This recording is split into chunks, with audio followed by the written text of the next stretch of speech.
Hello everyone, welcome back to the channel. In today's video, we are going to show you how to send fun and thoughtful gifts on Kakao Talk. Whether it's for your friend's birthday or just want to spread some love, Kakao Talk makes it super easy. Let's get right into the video.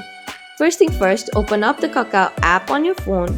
Make sure you are logged in into your account. Once you are inside, tap onto the conversation where you want to send a gift. Now, inside the chat, look at the bottom of your screen where you normally type your message.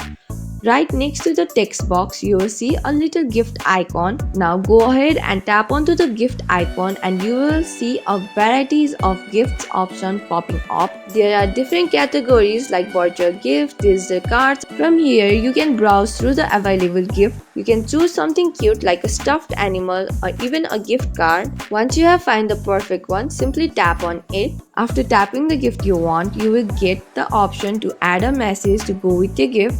You can write something sweet like happy birthday or thinking of you. Once you have added your message, just tap onto the send button and your gift will be on its way. And there you go, your gift has been sent and your friend will see it popping up in the chat instantly. How cool is that? And that's it. Sending gift on Kakao Talk is that simple. It's a great way to surprise your friend, celebrate special occasion or brighten someone's day. If you found this video helpful, don't forget to like, subscribe and press the bell icon. Thanks for watching and I'll see you in the next video.